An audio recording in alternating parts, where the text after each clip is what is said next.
Hello and welcome to CarePlus Live. This week's theme is Resiliency, and today's message is brought to you by Katelyn Costello, who is a licensed clinical social worker. Katelyn has been working in the field of mental health for over 10 years and now serves as our clinical program manager, one of the clinical program managers for the whole New Milford School District. And specifically, Katelyn works for the night school, which is an alternative transitional program for youth in the New Milford School District.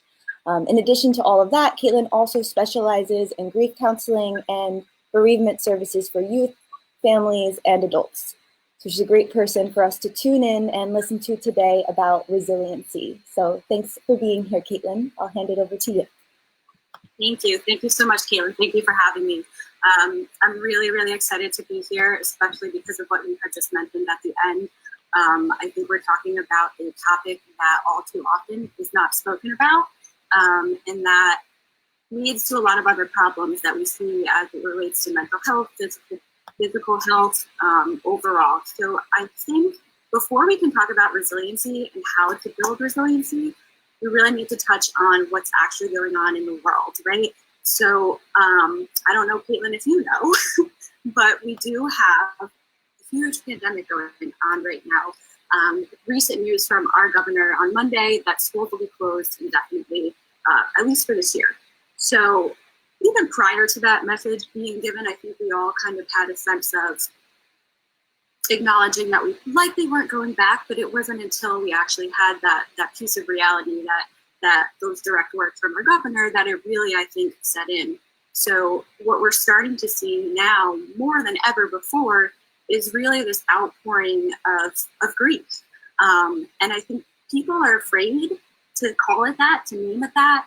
People don't even really recognize that that's what it is, because it's such a feeling of discomfort, but also because we're not used to grief in this context. When we talk about grief, typically we're talking about somebody who dies. And while that is certainly happening, and it's happening at a much quicker rate than what we're used to seeing, without all of the luxuries of the rituals that we're used to, but we're also talking about grief in the sense of loss. So when we talk about grief, we also talk about two other words. So there's loss, there's grief, and there's mourning. Loss is just all the different types of loss that we can experience.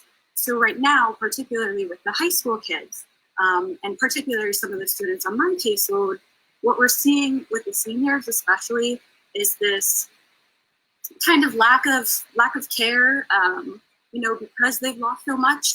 They don't get a prom, they don't get graduation. Something as simple as being able to throw your cap up, in the air and walk across the stage is something they've been working towards for 18 years. And we're not even going to touch on how they're feeling, how their parents might feel about that as well. I know I myself, as their therapist, I'm grieving the loss of being there and getting to watch that. And that's just me. And I'm a therapist, and I'm a grief therapist, and I'm well versed in this, and I'm supposed to be the expert, but I'm grieving too. And not just that, all the little bits and pieces of driving to work each day, for the students, get the structure and the consistency of getting on the school bus. Those were all losses. Whether or not we see it like that is not or not, I think we need to give ourselves the permission to start to at least see it like that. And one of my favorite quotes by Mr. Rogers is, anything that's human is mentionable, and anything that's mentionable is manageable. So as long as we talk about this and we give our students, our children, our peers, our friends, our coworkers, the permission to feel and to talk about it without fixing it, which is really important, that's how we build resilience. That's how we start to build resilience. And the more we can normalize this conversation, the more we can have conversations like this live on Facebook, especially in the midst of this pandemic, the more we continue to normalize that conversation, and the further permission we're giving to everybody else to do the same. And that's really what is so needed. There's a quote that's coming to my mind also, is from when I was at Imagine, the Children's Bereavement Centers.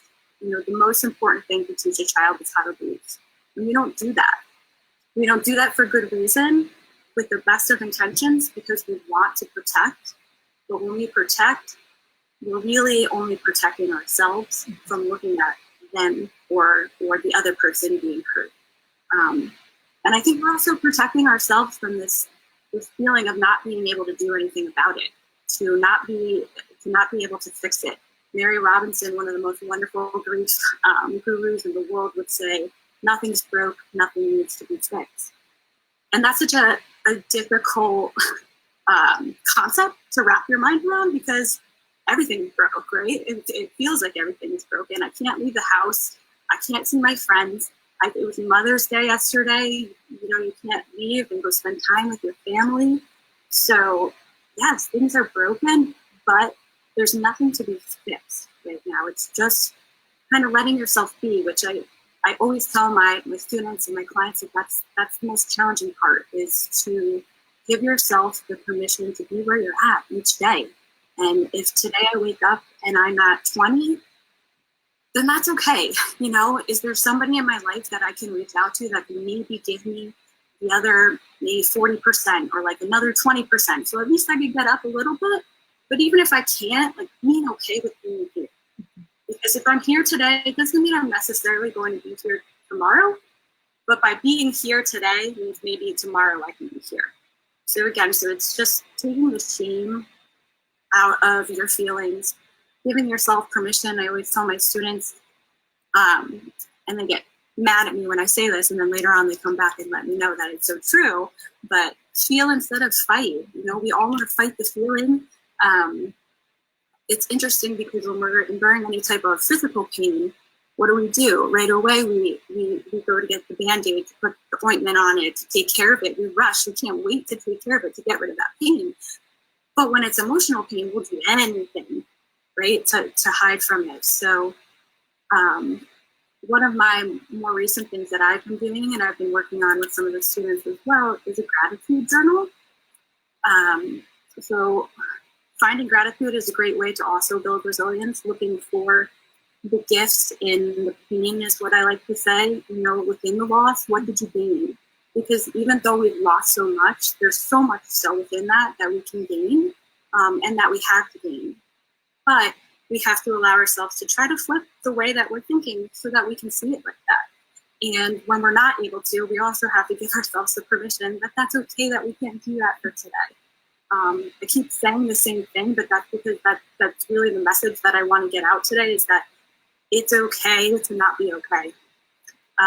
Particularly right now, we are all grieving the loss of the world before the pandemic. And we're all in it together, even though we may be socially distant. We're here, CarePlus is here. There are a bunch of wonderful organizations that can support you, that can help you. And gratitude journaling is just one of those things that you can do somewhat independently. And I'm going to leave you with just kind of one thought, because I would talk about this all day long if you let me. When you're doing your gratitude journal, or you're thinking about it, or maybe you're not quite ready for the journal step yet, one thing that I like to do when I get stuck in this negativity cycle of, is this ever going to be over, and all an emotional overflow, is to reframe that and say, this is good because. Mm-hmm. Right? So right now I want to say, this is horrible because. But why is it good? This is good because I have more time to spend with my mom, to bond with my mom. I have more time to work on myself, for my own self-growth, to discover maybe there's something more. Maybe this is exactly where I'm supposed to be right now doing this. I really believe that. So for me, that's the gift. And I hope that you're able to find some gifts, or at least some sense of gratitude amidst all of the chaos. So that's it. Awesome. Thank you so much, Katelyn. That was really amazing. And just for me personally, that idea of like what good is coming from this. And I kind of joke, but I'm serious and I know so many people, especially in our area, could probably relate to that constant need to be doing something, and the next activity, and your whole schedule is packed. And it's like, it took a pandemic for me to break free from some of that overdoing. And it's hard to accept that, but we are all in this together. And just like Katelyn said, not only are we as CarePlus so proud to have people like Katelyn in the schools supporting our students and supporting the schools, but we also have a full array of services for children, families, and adults through CarePlus. And right now in this post, there's a phone number for our admissions line. They take calls from 9 a.m. to 5 p.m. And we are pulling together our grief specialists at this time to really provide those services.